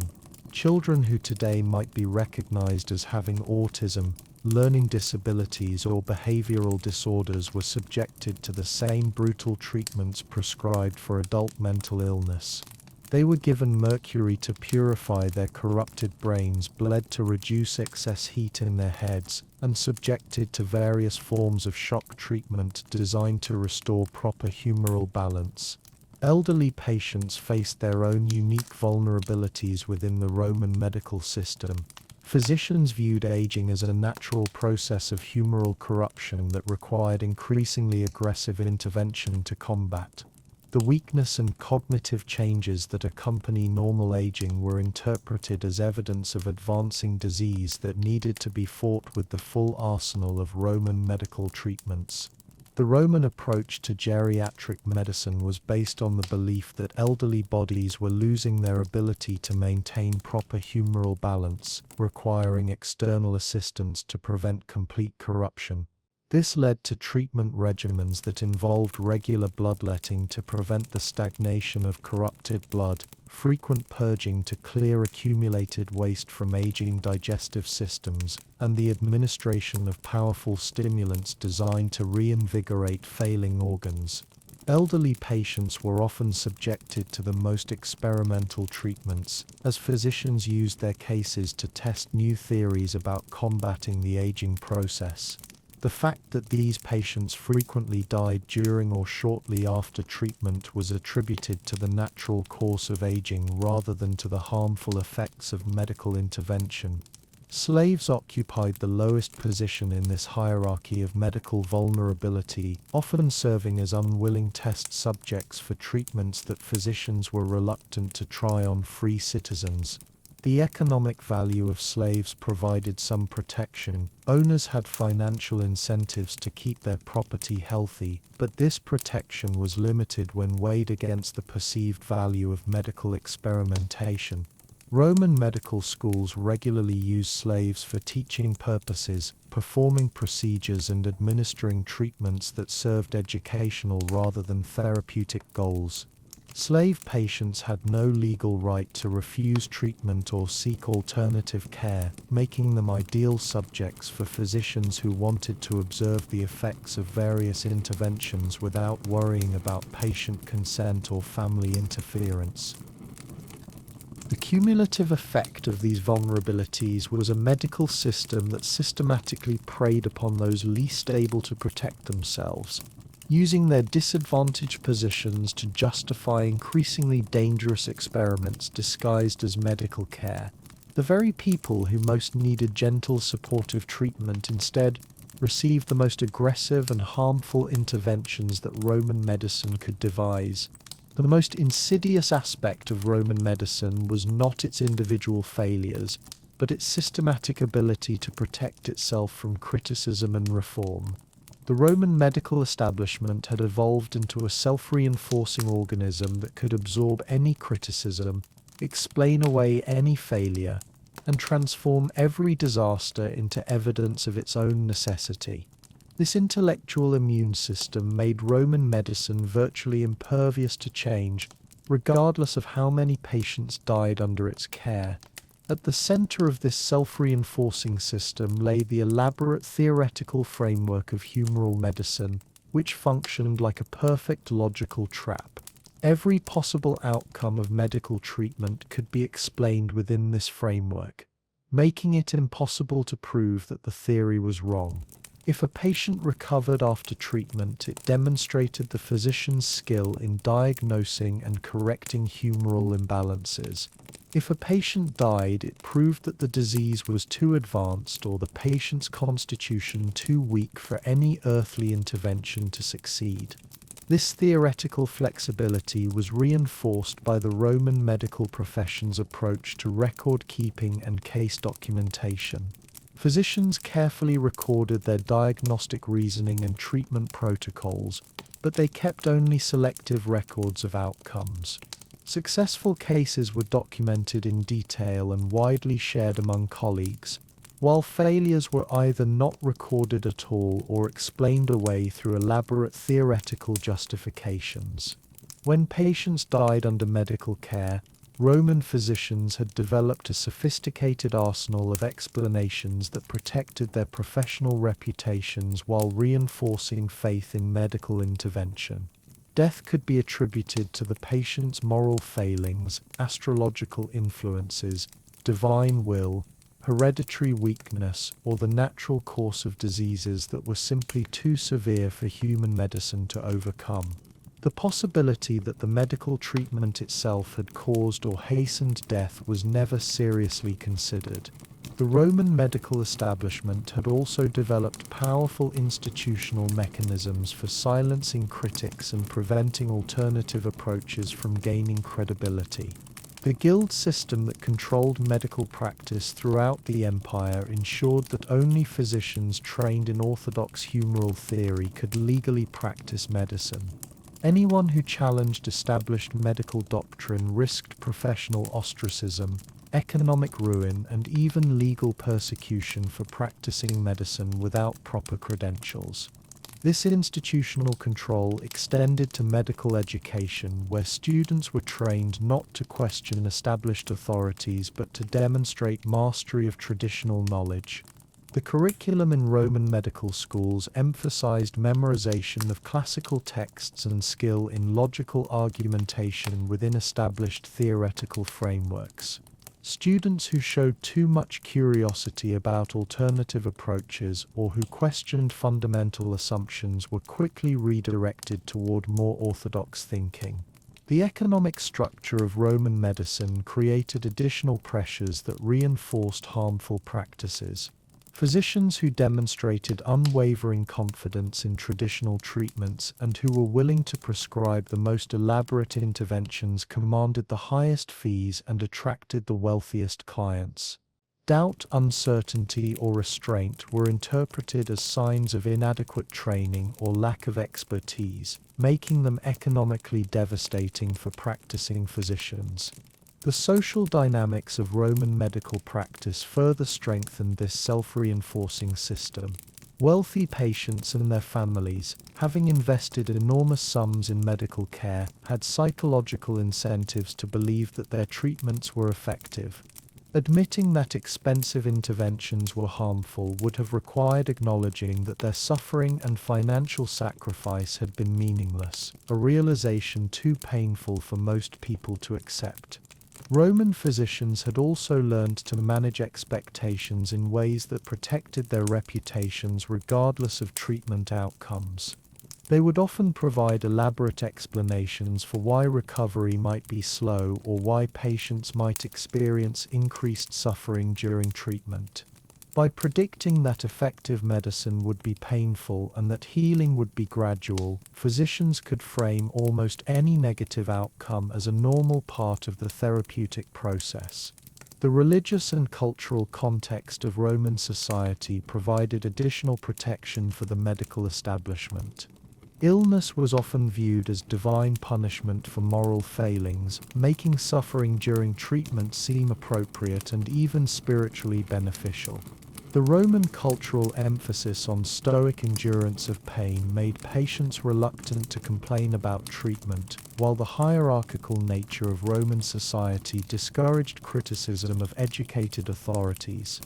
Perhaps most importantly, the Roman medical system had developed what we might call distributed responsibility, a way of organizing medical care that made it virtually impossible to hold any individual physician accountable for treatment failures.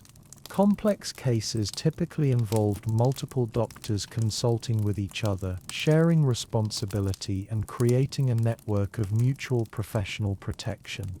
When treatments failed, physicians could blame their colleagues for providing inadequate information, patients for not following instructions precisely, or families for interfering with medical protocols.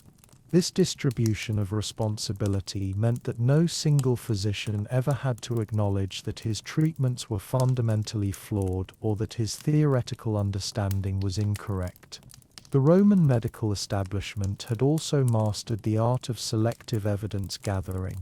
Physicians would carefully document cases that seemed to support their theories while ignoring or explaining away evidence that contradicted their beliefs. They developed elaborate statistical arguments to prove the effectiveness of their treatments, using selective data and biased analysis to create the appearance of scientific validation. This selective approach to evidence was reinforced by the Roman medical profession's isolation from practical feedback. Unlike craftsmen or engineers whose failures were immediately obvious and economically devastating, physicians could maintain their professional status even when their treatments consistently failed to help patients. The complex nature of disease and the long time frames involved in many medical conditions made it easy to attribute failures to factors beyond medical control. The result was a medical system that had become completely immune to self-correction. Every failure reinforced the need for more aggressive intervention, every death proved the severity of disease, and every criticism demonstrated the ignorance of those who questioned established medical wisdom. Roman medicine had created a perfect intellectual prison that kept both physicians and patients trapped within a system of systematic harm that presented itself as the pinnacle of healing arts.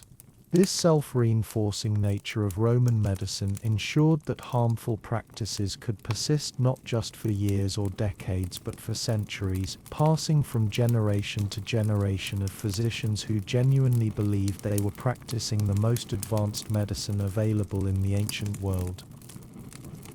The tragic irony of Roman medicine becomes most apparent when we examine how it affected the empire's most powerful individuals. Emperors, senators, and wealthy patricians who had unlimited access to the finest medical care money could buy, yet whose medical treatment often hastened their deaths rather than preserving their lives. These elite case studies reveal how the combination of unlimited resources and unlimited confidence in harmful medical practices created perfect storms of medical catastrophe. Consider the case of Emperor Claudius, whose reign ended in 54 CE under circumstances that perfectly illustrate the deadly nature of Roman imperial medicine. Modern historians have long debated whether Claudius was murdered by his wife Agrippina or died from natural causes, but the medical treatment he received in his final days represents a textbook example of how Roman physicians could transform a recoverable illness into a death sentence. Claudius had been suffering from what appears to have been a digestive ailment, possibly food poisoning from mushrooms as ancient sources suggest, or perhaps a more routine stomach complaint. Rather than allowing the emperor's body to recover naturally, his personal physicians, the finest medical minds available in the empire, the imperial medical team subjected Claudius to massive bloodletting sessions designed to cool the heat they diagnosed in his digestive system. These sessions, performed multiple times daily, rapidly weakened the already ill emperor, while providing no therapeutic benefit. The physicians then administered powerful purgatives containing mercury and antimony, forcing violent vomiting and diarrhea that left Claudius severely dehydrated and poisoned. As Claudius's condition deteriorated under this medical assault, his physicians interpreted his weakness as evidence that the corruption in his system was more severe than initially diagnosed. They escalated their interventions, administering larger doses of toxic substances and performing even more aggressive bloodletting. The emperor's increasing confusion and physical decline were seen as proof that the disease was affecting his brain, justifying additional treatments targeting his head and nervous system. The final phase of Claudius's medical care involved the administration of what Roman physicians called heroic doses of their most powerful medications. These included preparations containing lead oxide to anchor the wayward humors, concentrated mercury to purify his corrupted blood, and exotic plant extracts imported from the far reaches of the empire. The cumulative toxic load from these substances would have been sufficient to kill a healthy person, let alone someone already weakened by illness and medical treatment.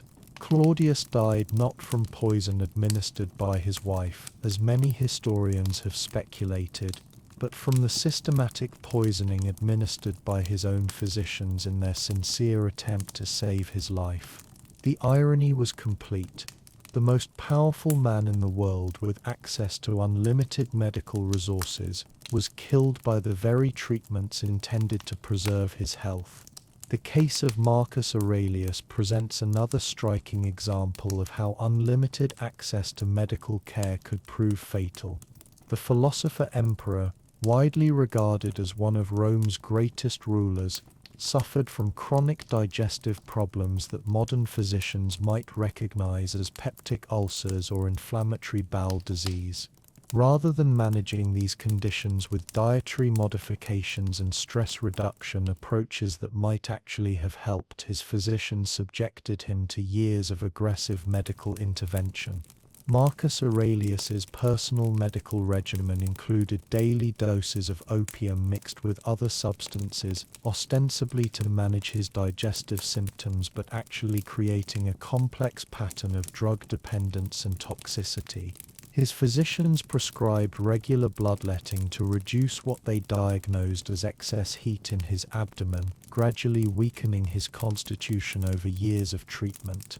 The emperor's famous philosophical writings, particularly his meditations, reveal a man struggling not just with the burdens of leadership, but with the chronic effects of medical poisoning. His references to physical weakness, mental confusion, and emotional instability may reflect not just the stress of ruling an empire, but the neurological effects of chronic lead and mercury exposure from his medications. The death of Marcus Aurelius at age 58, while campaigning on the Danube frontier, was attributed by contemporary sources to plague, but the historical evidence suggests a more complex picture. The emperor had been receiving increasingly aggressive medical treatment for his chronic conditions, including experimental preparations containing rare and toxic substances obtained from distant provinces.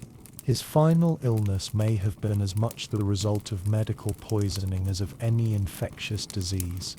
Senator Gaius Plinius Secundus, known to history as Pliny the Elder, provides another instructive case study in the dangers of elite Roman medical care. Pliny's detailed writings on natural history include extensive descriptions of medical treatments, revealing his deep faith in the elaborate pharmaceutical preparations available to wealthy Romans.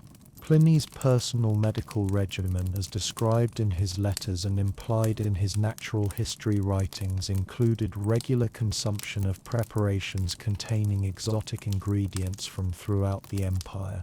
He took pride in accessing the rarest and most expensive medicinal substances, believing that their cost and rarity guaranteed their effectiveness. The irony of Pliny's case is that his death, officially attributed to his scientific curiosity about the eruption of Mount Vesuvius, may have been hastened by his compromised health from years of toxic medical treatments. His writings suggest a man suffering from chronic respiratory problems, digestive issues, and neurological symptoms that could well have resulted from long-term exposure to the heavy metals and plant toxins that formed the basis of Roman elite medicine. These elite case studies reveal a consistent pattern. The wealthiest and most powerful Romans, who could afford the most elaborate and expensive medical treatments, often had worse health outcomes than their poorer contemporaries who couldn't access professional medical care.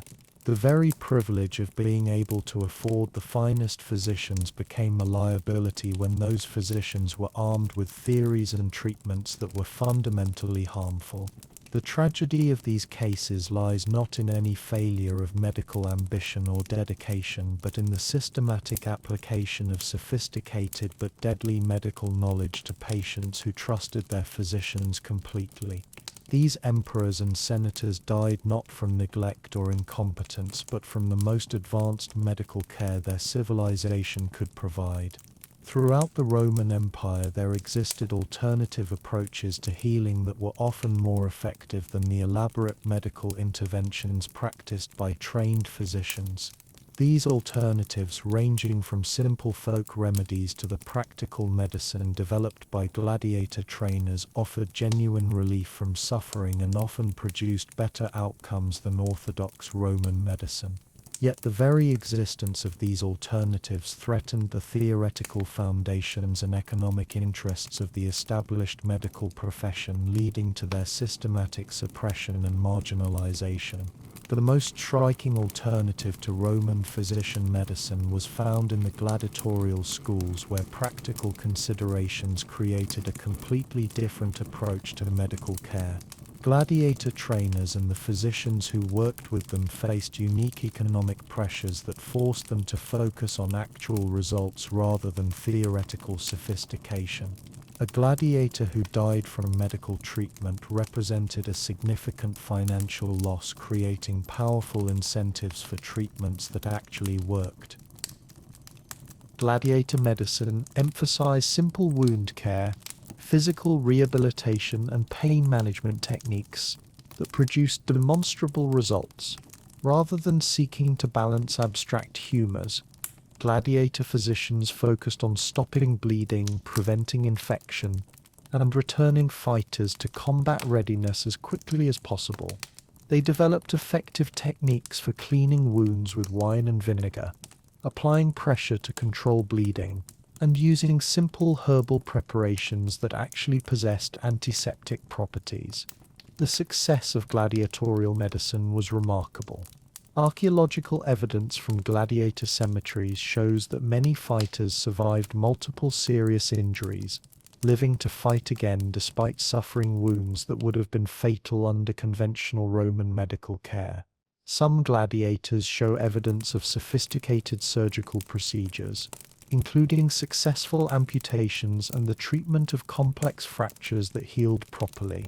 Yet this practical success was seen as a threat by the established medical profession.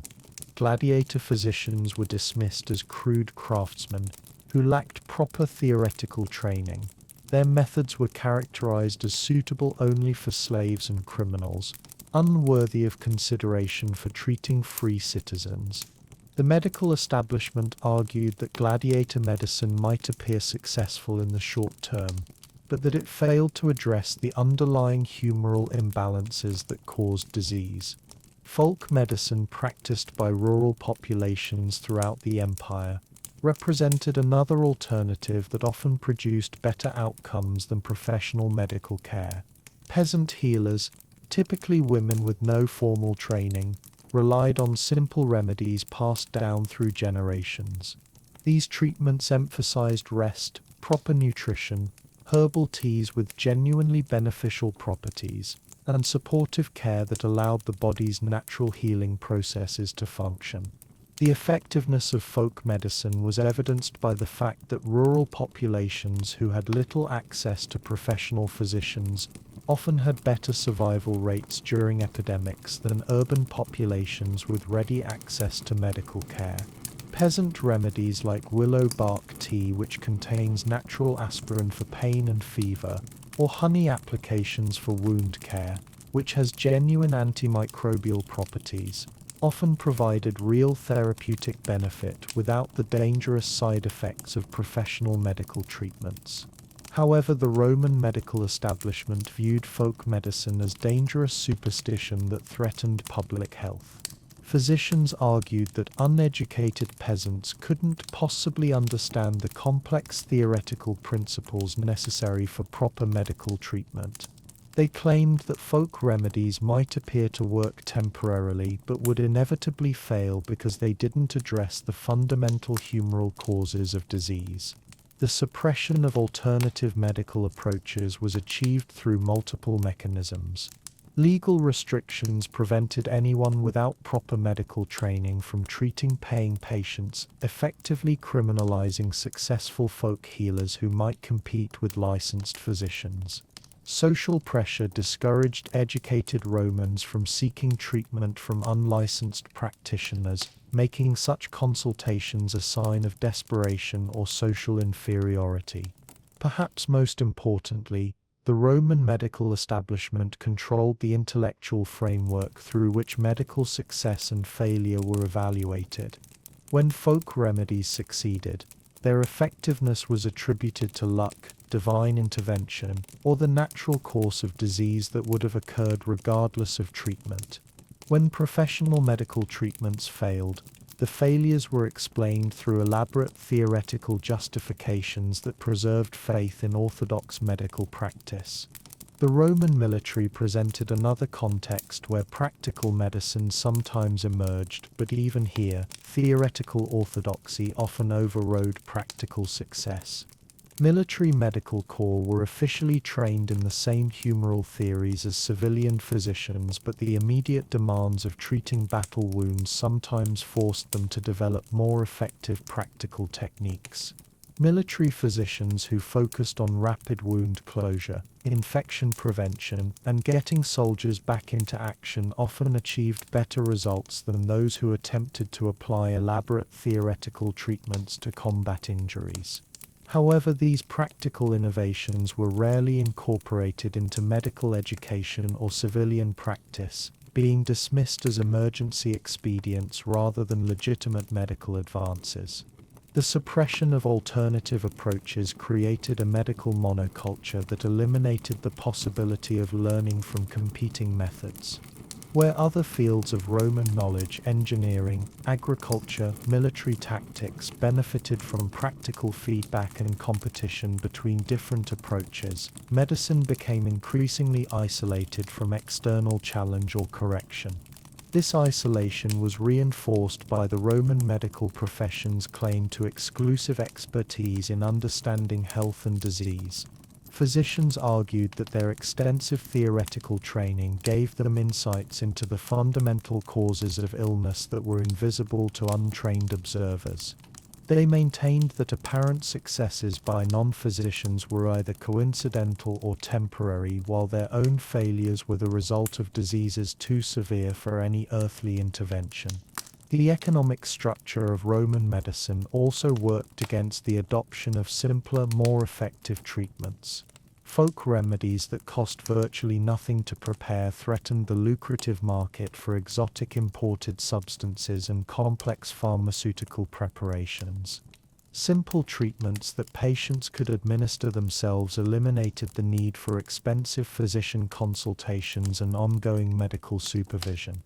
The result was a medical system that had systematically eliminated its most effective competitors while preserving and elaborating its most harmful practices.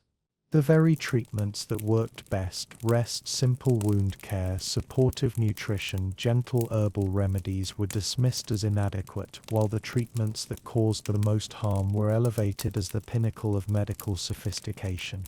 This suppression of alternatives represents one of the greatest tragedies of Roman medicine. Not only did the medical establishment fail to help patients, but it actively prevented them from accessing treatments that might actually have provided relief and healing. The devastating effects of Roman medicine extended far beyond individual patients to reshape the social, economic, and cultural fabric of the empire itself. This wasn't simply a matter of medical incompetence affecting isolated cases, it was a systematic transformation of Roman society by a medical system that touched virtually every aspect of life, from family structures to economic productivity, to the very conception of what it meant to be human in the ancient world. The demographic impact of Roman medical practice was staggering, though largely invisible to contemporaries who lacked the statistical tools to recognize the patterns. Wealthy Roman families who could afford regular medical attention experienced higher rates of infant mortality, shorter lifespans, and more frequent pregnancy complications than their poorer counterparts who relied on traditional folk remedies or received no formal medical care at all. This demographic distortion had profound consequences for Roman society's power structures. The senatorial class and wealthy merchant families who formed the backbone of Roman governance were systematically weakened by their access to medical care. Generations of lead poisoning from medical treatments may have contributed to the cognitive decline and erratic behavior that characterized many late imperial rulers. The very people responsible for governing the empire were being slowly poisoned by the medical system they trusted to preserve their health. The economic impact was equally severe, though again largely unrecognized by contemporary observers.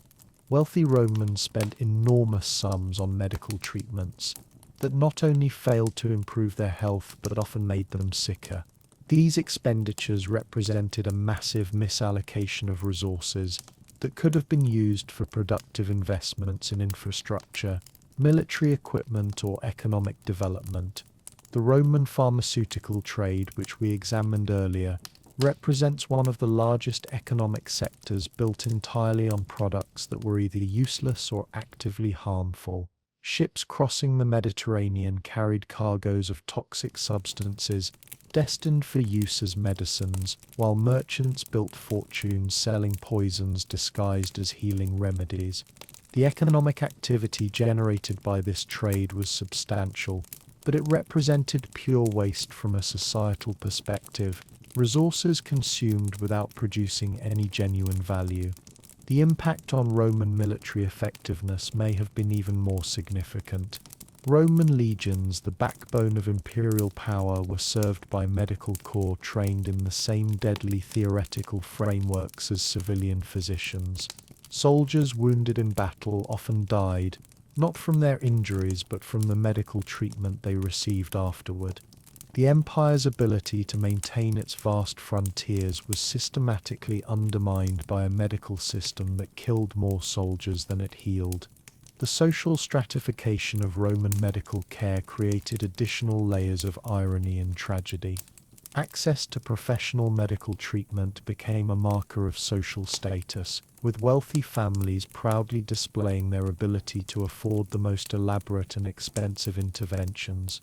Yet this very status symbol was literally toxic, creating a society where privilege meant access to systematic poisoning. The psychological and cultural impact of Roman medicine was perhaps most profound of all. The Roman medical system taught people to distrust their own bodies and natural healing processes, creating a culture of medical dependency that persisted long after the fall of the empire. Romans learned to interpret normal bodily functions as signs of disease requiring professional intervention, and to view suffering during medical treatment as evidence of therapeutic effectiveness.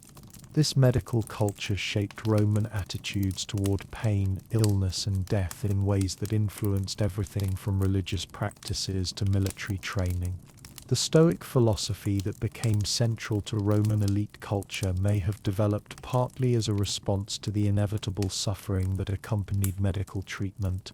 When seeking medical help virtually guaranteed additional pain and often hastened death, philosophical systems that emphasized the acceptance of suffering became psychologically necessary survival mechanisms. The Roman medical system also created a peculiar form of social control, where physicians wielded enormous power over patients and their families. The elaborate diagnostic rituals and complex treatment regimens required patients to submit completely to medical authority, creating relationships of dependency that extended far beyond the immediate medical encounter. Wealthy Roman families often maintained ongoing relationships with physicians who essentially controlled major life decisions through their medical pronouncements. The gender dynamics of Roman medicine reflected and reinforced broader patterns of social inequality. Women, already marginalized in Roman society, were subjected to medical theories that portrayed their bodies as fundamentally flawed and requiring constant intervention. The medicalization of pregnancy and childbirth transformed natural processes into medical emergencies, while the treatment of mental and emotional conditions in women often amounted to systematic torture justified by medical authority. Children suffered perhaps the most, subjected to the same toxic treatments as adults but with even less ability to resist or seek alternatives. The Roman approach to pediatric medicine may have contributed to the high rates of infant and child mortality that characterized ancient societies, turning medical intervention into a significant cause of childhood death rather than a protection against it. The religious implications of Roman medical practice were equally significant. The failure of medical treatments to provide healing led many Romans to seek supernatural explanations for illness and recovery, contributing to the rise of mystery religions and magical practices that promised what conventional medicine could not deliver. The eventual triumph of Christianity in the Roman Empire may have been aided by its emphasis on faith healing and divine intervention as alternatives to the manifestly ineffective treatments offered by professional physicians. The long-term cultural legacy of Roman medicine extended far beyond the fall of the empire itself. The theoretical frameworks and institutional structures developed by Roman physicians were preserved and transmitted to later civilizations, carrying forward both the impressive intellectual sophistication and the deadly practical consequences of Roman medical thinking. Perhaps most tragically, the Roman medical system created a template for how sophisticated, well-intentioned and highly educated people could systematically harm those they sought to help. The combination of theoretical certainty, institutional authority, and economic incentives that characterized Roman medicine would reappear throughout history, creating new generations of medical catastrophes that followed remarkably similar patterns. The Roman Empire's medical system ultimately represents one of history's most comprehensive examples of how intellectual sophistication without empirical grounding can create systematic harm on a civilizational scale. The shadow cast by Roman medicine extended far beyond the collapse of the Western Empire in 476 CE, creating a legacy of harmful medical practices that would plague European civilization for more than a millennium. The theoretical frameworks, institutional structures, and fundamental assumptions that had made Roman medicine so deadly were not buried with the empire. They were preserved, transmitted, and elaborated by successive generations of physicians who inherited both the intellectual sophistication and the practical failures of their Roman predecessors. The preservation of Roman medical knowledge occurred through multiple channels that ensured its survival during the chaos of the late imperial period and the early Middle Ages. Christian monasteries, which became centers of learning as secular institutions collapsed, carefully copied and maintained Roman medical texts alongside religious manuscripts. The works of Galen, Dioscorides, and other Roman medical authorities were treated with the same reverence as classical literature, preserving not just their theoretical insights but also their dangerous practical applications. The Islamic world played a crucial role in maintaining and elaborating Roman medical traditions during Europe's Dark Ages. Islamic physicians like Avicenna and al-Razi built upon Roman foundations, creating even more sophisticated theoretical systems that retained the fundamental flaws of humoral medicine while adding new layers of complexity. When these elaborated texts were translated back into Latin during the 12th and 13th centuries, they brought Roman medical errors back to Europe in an even more refined and intellectually impressive form. The revival of classical learning during the Renaissance created a renewed enthusiasm for Roman medical authorities that actually set back medical progress for centuries. Humanist scholars who rediscovered original Roman texts treated them as repositories of ancient wisdom that had been corrupted by medieval editions. Their efforts to restore pure classical medicine resulted in a return to some of the most harmful practices that Roman physicians had developed. The institutional legacy of Roman medicine proved even more persistent than its theoretical content. The guild system that had protected Roman physicians from criticism and prevented innovation was recreated throughout medieval and early modern Europe. Medical schools modeled on Roman institutions continued to emphasize theoretical knowledge over practical observation, producing generations of physicians who were trained to trust ancient authorities rather than their own experience. The economic structures that had made Roman medicine so profitable for practitioners while remaining deadly for patients were also transmitted to later periods. The association of expensive, complex treatments with medical sophistication persisted throughout the medieval period and into the early modern era. Physicians continued to charge higher fees for more elaborate interventions, creating the same perverse incentives that had driven Roman medical escalation. Perhaps most tragically, the Roman approach to evidence and authority became deeply embedded in European intellectual culture. The idea that truth was determined by reference to classical texts rather than by empirical observation influenced not just medicine but all areas of learning. This authoritarian approach to knowledge made it extremely difficult for later generations to question inherited medical wisdom, even when that wisdom was demonstrably harmful. The specific treatments that had made Roman medicine so deadly also persisted with remarkable tenacity. Bloodletting remained a standard medical practice throughout Europe until the 19th century, continuing to kill patients for more than 1,500 years after the fall of Rome. Mercury treatments, lead-based medications, and aggressive purging remained common medical interventions well into the modern period. The Roman belief that effective medicine must be painful and that patient suffering indicated therapeutic progress also survived into the modern era. This philosophy continued to justify harmful treatments and prevented the development of effective pain management techniques for centuries after the fall of the empire. The suppression of alternative healing methods that had characterized Roman medicine was also transmitted to later periods. Folk healers, women practitioners, and anyone who challenged orthodox medical authority faced persecution that echoed the Roman medical establishment's efforts to eliminate competition.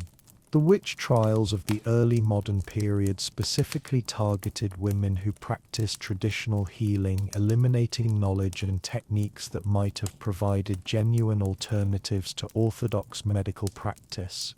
The Roman medical legacy ultimately created a European medical tradition that remained trapped within fundamentally flawed theoretical frameworks for over a millennium, ensuring that the empire's medical failures would continue to claim victims long after Rome itself had fallen into ruins. As we reach the end of our journey through the dark corridors of Roman medicine, we must pause to reflect on what this tragic chapter of human history reveals about the nature of knowledge, authority, and the delicate relationship between good intentions and harmful outcomes. The story of Roman medicine is not simply a tale of ancient ignorance overcome by modern wisdom. It is a profound meditation on how intelligent, dedicated, and well-meaning people can create systems of systematic harm while believing they are engaged in the highest calling of human service. The physicians we have encountered throughout this exploration were not monsters or charlatans. They were the finest minds of their generation, men who had dedicated their lives to understanding the human body and alleviating suffering. They studied for years in the greatest centers of learning, mastered complex theoretical frameworks, and approached their patients with genuine compassion and sincere desire to heal. Yet this very sincerity, combined with their unquestioning faith in inherited wisdom and their resistance to empirical observation, transformed them into unwitting agents of destruction.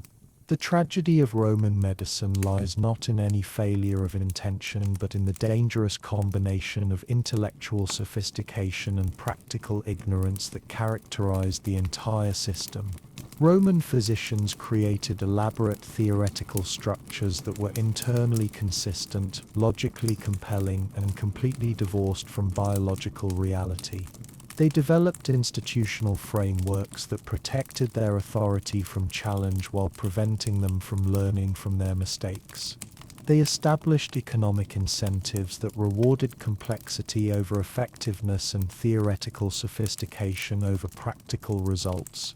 Perhaps most importantly, Roman medicine demonstrates how easily the pursuit of certainty can become the enemy of truth. Roman physicians were absolutely certain that they understood the fundamental principles governing health and disease. This certainty made them confident in prescribing treatments that killed their patients, dismissive of alternative approaches that might have helped, and resistant to evidence that contradicted their beliefs. Their unwavering faith in ancient authorities prevented them from observing what was happening directly in front of them.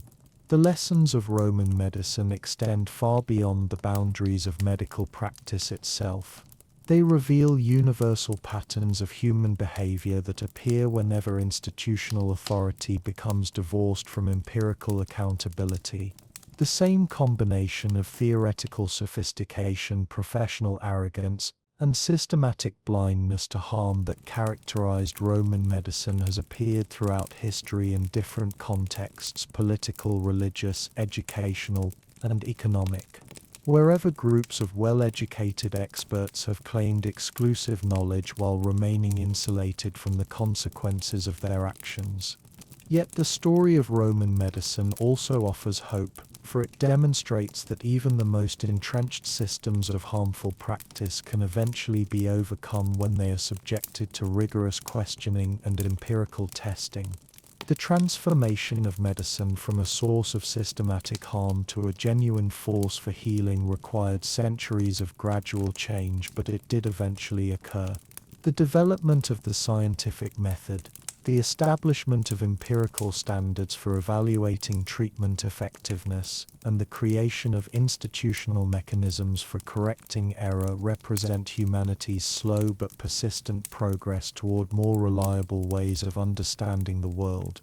The countless patients who suffered and died under Roman medical care were not simply victims of ancient ignorance, they were pioneers in humanity's painful journey toward more effective ways of distinguishing truth from falsehood, helpful intervention from harmful meddling, and genuine knowledge from impressive-sounding speculation.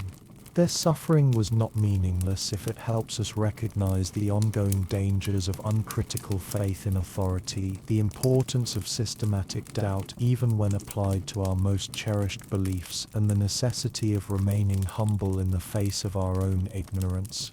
As we reflect on this dark chapter of medical history, we might ask ourselves what systems of authority in our own time might be worthy of the same skeptical examination that we now apply to Roman medicine. What beliefs do we hold with the same unquestioning certainty that Roman physicians brought to humoral theory? What institutions command our respect despite lacking empirical validation of their effectiveness? What practices do we continue simply because they have been handed down by respected authorities regardless of their actual outcomes? The physicians of ancient Rome believed they were practicing the most advanced medicine available to humanity. They would have been shocked and horrified to learn that they were systematically harming the very people they sought to help. Yet their failure was not a failure of intelligence or dedication, it was a failure of intellectual humility and empirical rigor. They forgot that the ultimate test of any medical treatment is not its theoretical sophistication or its acceptance by authorities, but its actual effect on human health and well-being. In the end, the story of Roman medicine stands as both a warning and an inspiration, a warning about the dangers of intellectual arrogance and institutional authority divorced from accountability, and an inspiration about humanity's capacity to eventually recognize and correct even the most deeply entrenched errors. The transformation from the deadly sophistication of Roman medicine to the genuine healing power of modern medical science represents one of humanity's greatest intellectual achievements. Proof that truth, however long delayed, can eventually triumph over even the most convincing falsehoods. The patients who placed their trust in Roman physicians and paid for that trust with their lives deserve to be remembered not as victims of inevitable ignorance but as teachers whose suffering illuminates the path toward more reliable knowledge and more effective compassion. Their legacy lives on in every modern medical practice that prioritizes evidence over authority, humility over certainty, and the well-being of patients over the prestige of practitioners.